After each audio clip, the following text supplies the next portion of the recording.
Hi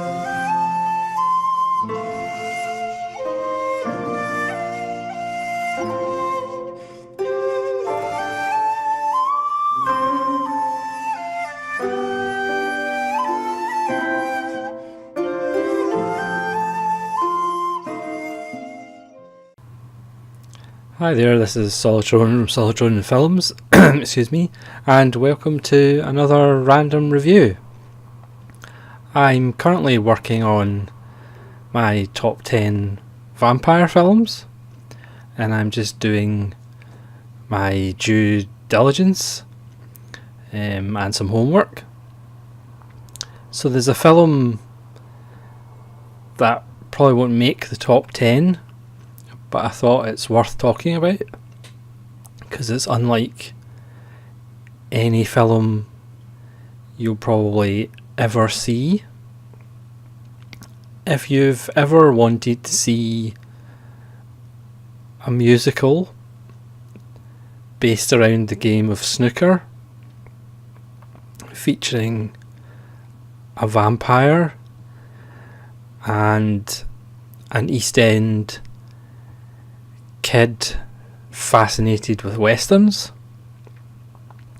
directed by someone who is famous for realism in his documentaries and docudramas,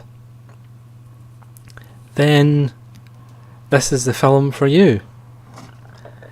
It's Alan Clarke's almost indescribable Billy the Kid and the Green Baize Vampire, starring Phil Daniels, Alan Armstrong and Bruce Payne and Don Henderson. It's an unusual film. It was made in 1985, and it is one of the most bizarre and singular films made in Britain in the 80s, if not any decade.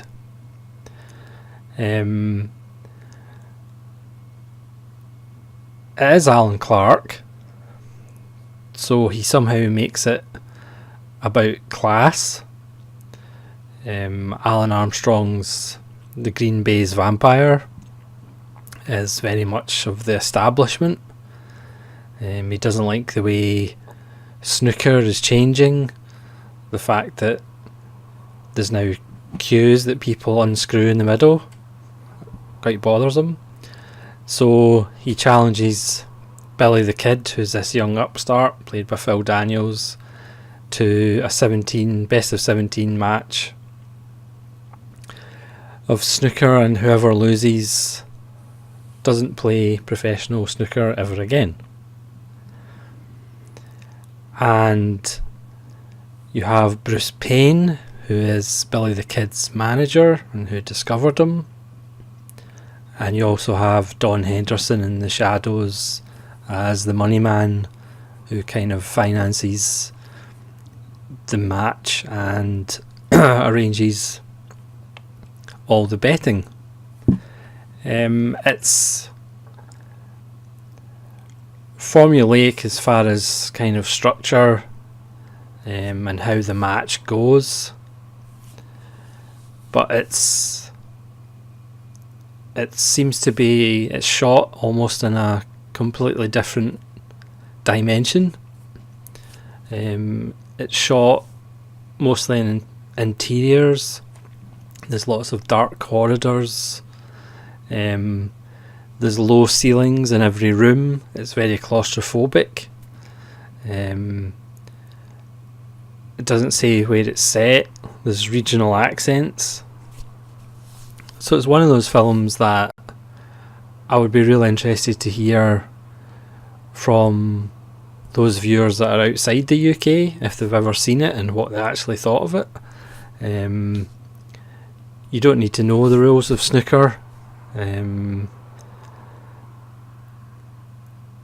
But obviously it is kind of one of those bizarre British kind of sports and games that are, every year around April and May, the World Championships are on in Sheffield in the UK, and around this time there was the big Steve Davis Dennis Taylor World Championship final. The character of the Green Baize vampire is probably loosely based on Ray Reardon, the Welsh snooker player who won several World Championships in the mid to late 70s, early 80s.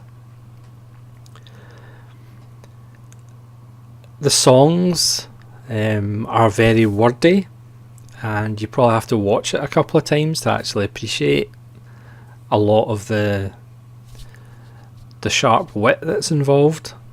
There's various styles. I don't know whether the soundtrack's actually available. Please let me know if it is. But again, the songs aren't. Some of them are more immediate than others.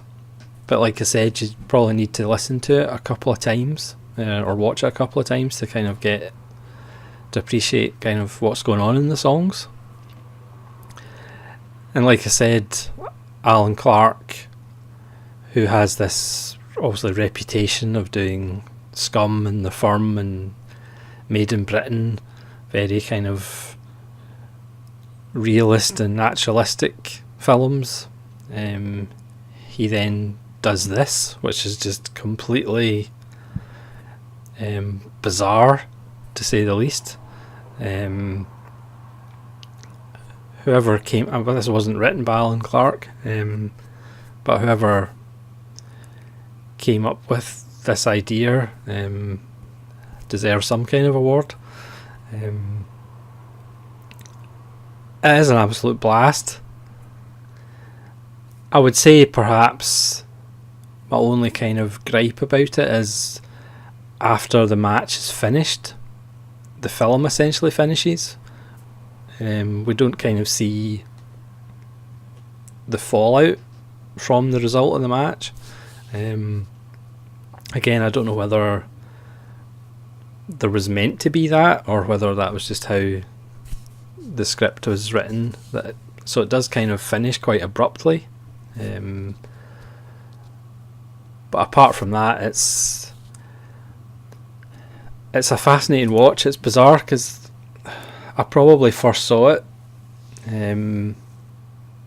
probably not that long after it came out. Probably 20 years ago, 25 years ago. And even though I haven't seen it for a while, it literally, when I was watching it, it was like as if I'd watched it last week. Everybody gives really good turns. Alan Armstrong's fantastic. I'm perhaps not the greatest fan of Phil Daniels, but he's very good in it. And Bruce Payne,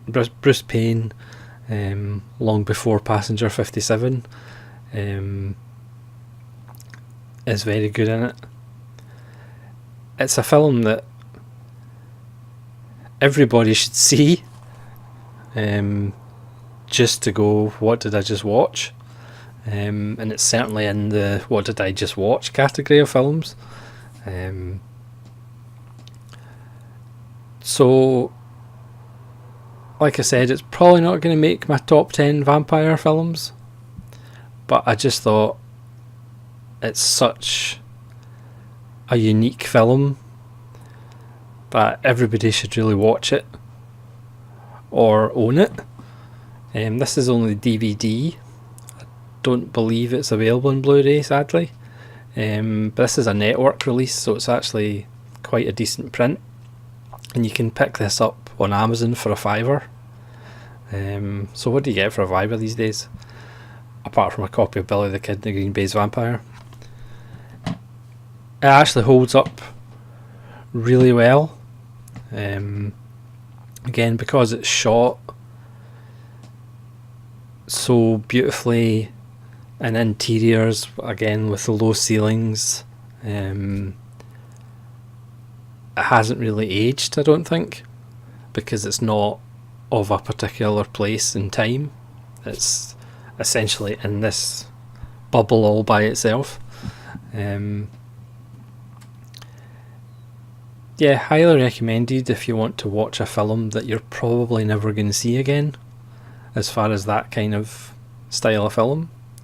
It would certainly be in my top 10 musicals whenever I do that list. So please let me know if you've seen this film and what you think of it, especially those of you outside the UK who have seen it. And hopefully we'll see you again for another video. This really was a random review. So thanks so much for watching. This is Solitude Ronan saying farewell.